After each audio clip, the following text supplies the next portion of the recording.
And what happened? Long story short, we responded to a call of a barricaded gunman, and he was in a house on the north side of Vernon, and there was a crowd on the south side of Vernon.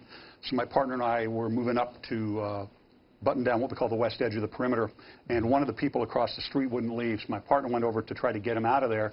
Next thing I knew, the guy, completely unprovoked, stabbed my partner in the chest with a butcher knife. Then my partner backed away. The guy jumped on top of him, knocked him to the ground, and as I'm running across the street, by the time I get there, the suspect has his hands up like this, going down on my partner. My partner's laying back. They're fighting over the knife. I'm a dumb rookie. I think I don't want to have to shoot this guy because my training says try not to shoot. Tried to take the knife away. It didn't work. Dennis was my partner. He said shoot him. So from about this far away, I shot the guy once in the chest. Dennis was able to lock his elbows out. We fought with the guy for another 30 seconds. Some other officers came up and were able to get him handcuffed, and then he bled out about 1 or 2 minutes later. It is a very dangerous job. And I also want to ask Casey, you are still currently on duty, right, with the LAPD. You were shot in the chest. You were critically wounded. Then you followed your assailant. Do you remember what happened after that? Yes. What happened? Well, I was followed home by juvenile gang members. I was off duty, so they were trying to single female in the car, trying to steal my car.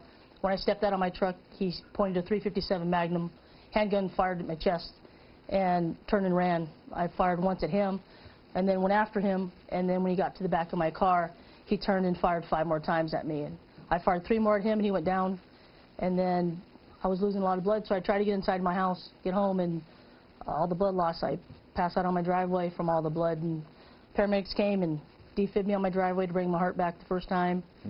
Took me to the hospital, went to surgery, found the bullet fragment in my chest and shattered my spleen, hit my large and small intestine, put a hole in the base of my heart, lungs just barely missed, cracked the rib when it exited my back, left about a tennis ball size hole.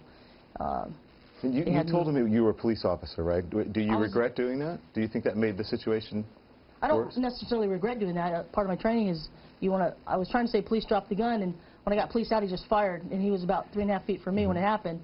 So there's not a whole lot I could do about that, and just reacting to the action that he gave to me, and you know, anyone else is going to do the same thing. You just try to protect yourself and others.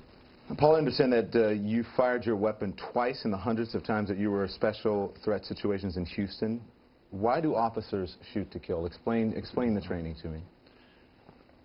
Well, it's not actually shooting to kill. What we're doing is we shoot until the threat goes away. An example of that would be the shooting that I was involved in.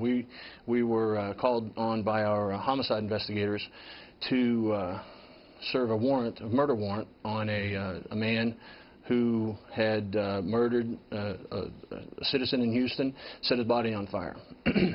They came to us because they felt like this guy was pretty violent, and they wanted the numbers and the expertise that we'd bring with us to serve that warrant. The information that we got was that the suspect was in a house with his girlfriend and her child. Instead of just physically serving the warrant, kicking the door and serving the warrant on the house, we thought it was a better idea to allow him to separate himself, leave the house. We knew that he would be going to work at some point in the morning.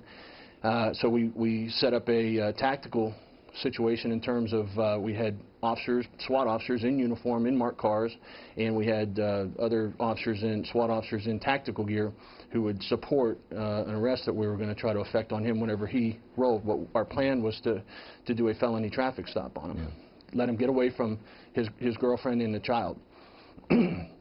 When we did that, a small car chase ensued. We used spike strips to flatten his tires. He crashed out. How long did this go on, and how did it end up? Literally, from the time he left the house and to the time I was engaged in the shooting was maybe a matter of 90 seconds or 2 minutes. And the final outcome? He got out of the car. He crashed out in a ditch off the side of the road. My partner, we crashed off into another ditch off to the right side of the road. My partner got out of the car. He was driving. So he got out of the car. The suspect got out of his vehicle and was tracking my partner with his handgun, getting ready to shoot him. My partner was trying to engage him. He's firing rounds, missing. By the time I was able to get out of the vehicle, climb out of the ditch, all I saw was him pointing the gun at my partner. I fired 6 rounds. Yeah. He fell. But at that point, I was shooting only till the threat goes away, and he fell to the ground. And then he still had the gun, and he tried to raise the gun. I fired 2 more rounds and killed him.